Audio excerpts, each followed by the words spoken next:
La Banque centrale annonce le lancement prochain de la compensation électronique des chèques. C'est un nouveau mécanisme qui viendra alléger le processus de transaction par chèque entre deux banques. Selon Charles Castel, le gouverneur de la BRH, les clients auront tout à gagner de ce nouveau système qui sera effectif à partir des premiers mois de l'année prochaine. Après un an de travaux, le nouveau système est prêt à être expérimenté.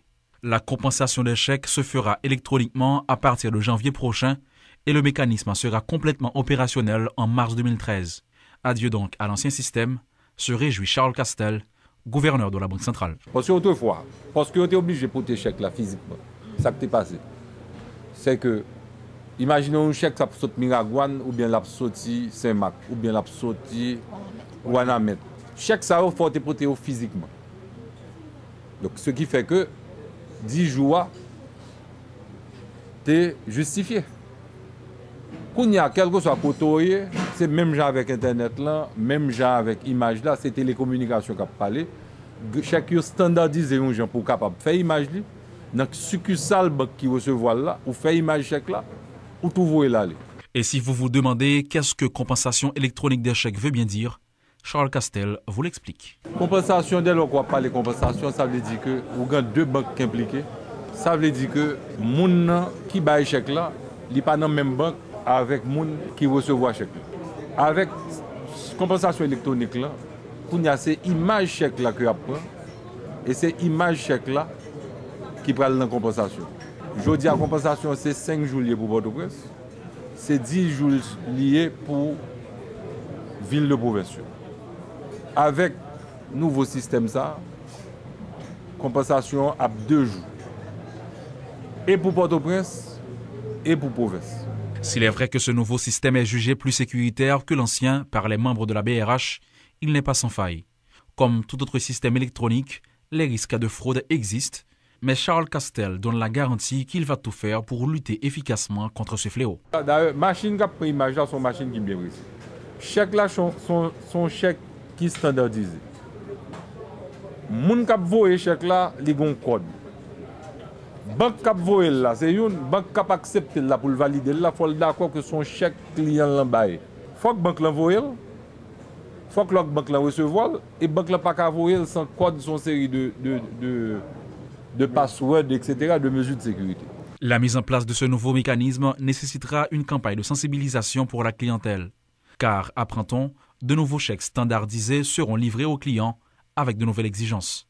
Voir son compte crédité dans 2 jours en lieu place de 5, une nouvelle qui ne peut être que réjouissante pour les clients. Le Premier ministre Laurent Salvador Lamotte a achevé ce mercredi sa visite officielle de 3 jours au Vietnam, pendant laquelle il s'est entretenu avec le président vietnamien afin de transmettre la vision du président de la République d'Haïti relative à la diplomatie d'affaires. Au cours de sa rencontre avec le PDG de la Vietel, il a appelé les entreprises vietnamiennes à investir dans la confection de vêtements et a promis de favoriser leur implantation et leur activité en Haïti. Selon un communiqué de la primature, lors de ces échanges, le président vietnamien et le premier ministre haïtien ont insisté sur la nécessité de renforcer leur coopération dans le commerce, l'agriculture, les sciences, les technologies, l'éducation, la santé, la sécurité alimentaire, la culture, le sport, le tourisme et la lutte contre la pauvreté. Le président Truong Ton Son a de son côté affirmé que le Vietnam était prêt à partager ses expériences et coopérer dans plusieurs domaines avec Haïti. Les deux parties se sont donc mis d'accord pour définir un accord cadre visant entre autres l'exemption de visa pour les titulaires de passeports diplomatiques et officiels, l'encouragement et la protection des investissements réciproques. Et pour intensifier les relations bilatérales, le chef du gouvernement a annoncé qu'il allait consulter le président de la République, Michel-Joseph Martelly, afin d'ouvrir une ambassade haïtienne à Hanoï. La situation sécuritaire est actuellement sous contrôle, c'est ce qu'a annoncé le porte-parole de la police nationale, Franz Lerbourg, lors de la présentation ce mercredi du bilan des opérations menées par l'institution policière. Il a d'ailleurs annoncé au public le lancement de l'opération baptisée Bouclier bleu qui vise à sécuriser la capitale à l'occasion des fêtes de fin d'année. Bouclier bleu qui s'allie, l'a débuté déjà pratiquement. La pétante sous toute étendue et en métropolitaine. Ressources humaines qui mobilisent la donne, c'est 3678 policiers nationaux en tout. Il y a là-dedans tout des composantes une pôle, FPU et militaire MINUSTA. Ça, c'est composante MINUSTA qui a doublé dispositif ça. Le jour, dispositif là a groupé 71 zones. Zones ça est divisé en zone rouge, zone jaune ou orange et zone vert. La nuit, déploiement a allégé, mais l'a renforcé par des unités spécialisées comme UDMO, SIMO, Quad avec BIM. Et visibilité unité ça le jour, l'a renforcé sous axes principaux.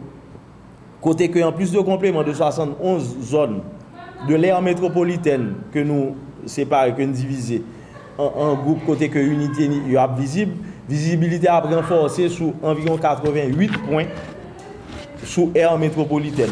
88 points au total cap couvri par unité ça le soir, mais le jour il y a 71 zones que nous divisons territoire aire métropolitaine cap gain des présences accrues. Deux axes d'intervention de la police pour le dernier mois, fin d'année, c'est surtout renforcement du dispositif ou bien de la visibilité de la PNH et intensification de la recherche au niveau de renseignement. Donc visibilité, nous parlons, nous avons senti, nous avons renforcé et avec dispositif bouclier bleu.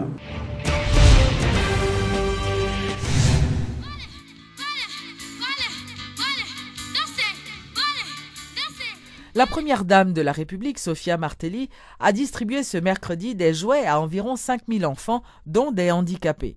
Ce geste s'inscrit dans le cadre de l'élan de solidarité initié par le gouvernement envers les enfants.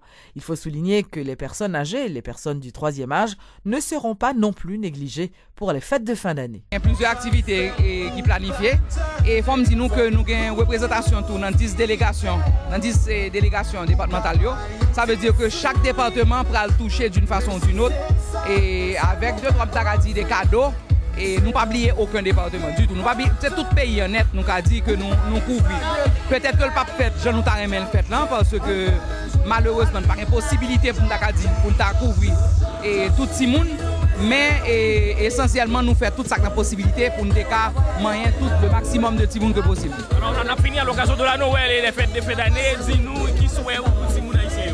Bon, et je pense que une bagaille que m'a toujours dit dans même vision avec le président, c'est que l'école là sont pas qui est important, so toujours qu'un bel livre nous et nous elles sont faites de partage, c'est pour nous apprendre pour nous partager. Faut nous suspendre dans gourmet, il pas mener nous aucun côté. Faut nous suspendre dans destruction, nous pas qu'à avancer si à chaque fois qu'on a cap fait, gon craser cap fait. Il prend nous 35 secondes pour nous tremblement de terre craser tout ça gain. C'est très difficile pour nous reconstruire dans même 35 secondes. So, c'est pour nous éviter, nous pas contents de nos bagages, même pas obligés de craser pour nous montrer que nous pas contents. Président tête calé nous à 8 là, même nous à 8 là. Président tête calé nous là. Joyeux Noël, bonne année.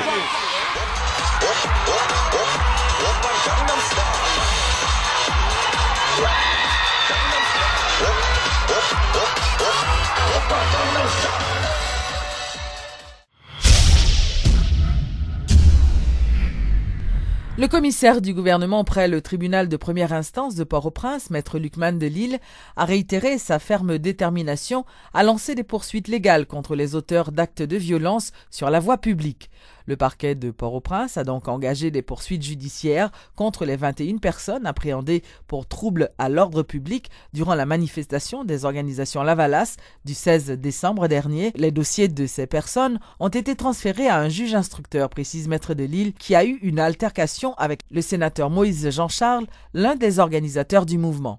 Le chef du parquet a cependant auditionné l'ancien chef OP de ce parti politique. Il était question pour M. René Civil de fournir des explications sur les incidents survenus lors de la manifestation de dimanche dernier. Monsieur a fait ça une endroit incitation à la violence par rapport à une déclaration que il débat nous 24 heures si les groupes que la police qui t'a arrêté, qui t'a fait casse et qui t'a fait des ordres de manifestation qui passait dimanche là. Donc nous avons dit, nous dit, donc la Constitution reconnaît que nous sommes capables de manifester, moyennant, c'est de façon pacifique. Donc nous dit, la prête à disposer de la justice au cas où, à partir de déclaration, ça va gagner des incidences qui t'a venu si tu as gagné des problèmes comme si tu as eu de violence. Donc, on a obligé de l'aider. Il n'est pas libre de tout mouvement alors, à ce moment-là? Nous ne pas dit pas libre de tout mouvement, sauf que nous parlons que la loi interdit ça apologie à la violence. Le monde qui a fait des déclarations, qui a fait citer le monde qui fait violence. Tout l'autre monde, éventuellement, qui a fait manifestation, qui a fait casse, qui a crasé fait monde, qui a volé les monde, la justice a sévi contre le monde à l'extrême. Ça veut dire que le message là, c'est pour tout le monde qui a gardé nous là, qui a coûté. C'est pas moi celle qui a fait politique dans le pays. Moi, je fais partie de l'organisation politique Famille Lavalas. Il y a Pampois, il y a FOPA, il y a un paquet d'autres organisations. Il y a lancé manifestation, ça va déterminer quelle manifestation va passer. Moi-même, moi là, pour me défendre les plus pauvres, les plus démunis. C'est pas hasard une manifestation faite par rien, pas qu'on a. On rappelle de déclaration. Écoute. Ou gagner. Est-ce que vous assumez déclaration? Ma continuer bataille pour libération militant Lavalas qui est en prison. Nous baillons avocat, nous avons contacté les droits humains, nous avons continué le combat pour libérer.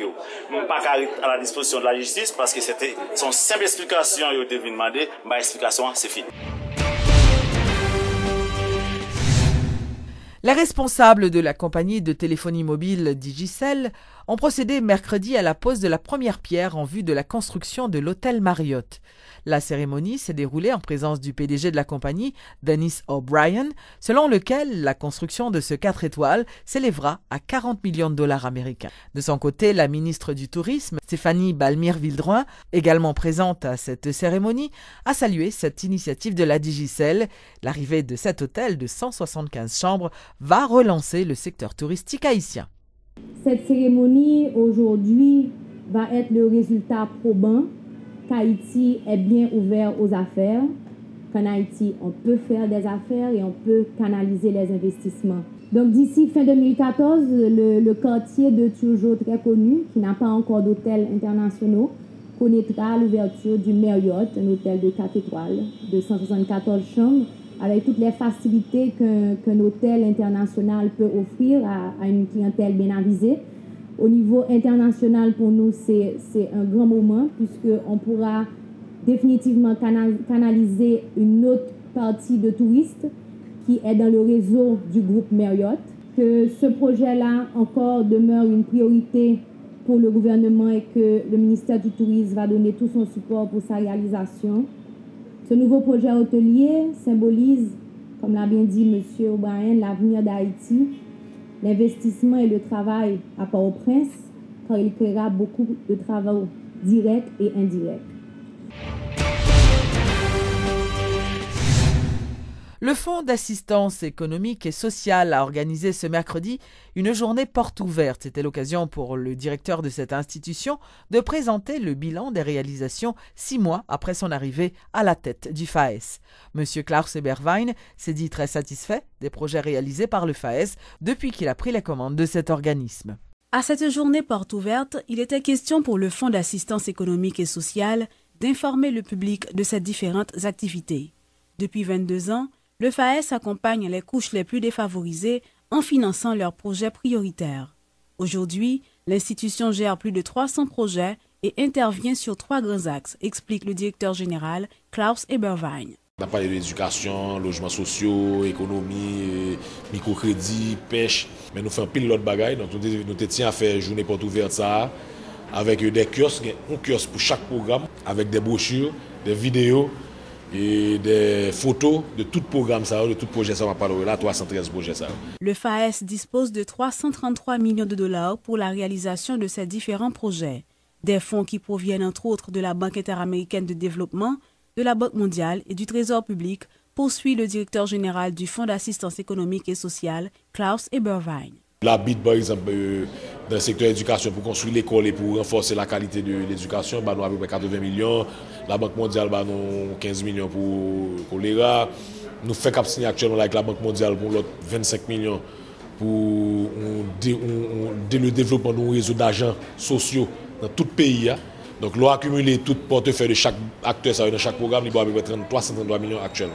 Depuis 6 mois qu'il dirige le FAES, Klaus Eberwein se dit satisfait des efforts du gouvernement pour accompagner des couches défavorisées du pays dans leur développement et dans la valorisation de leurs capacités. Réussir à toucher toutes les communautés défavorisées et sortir 1 million de personnes de la pauvreté, c'est l'objectif des autorités d'ici 2015. Réaliste, le FAES s'attend à ce qu'il ne soit pas atteint dans sa totalité.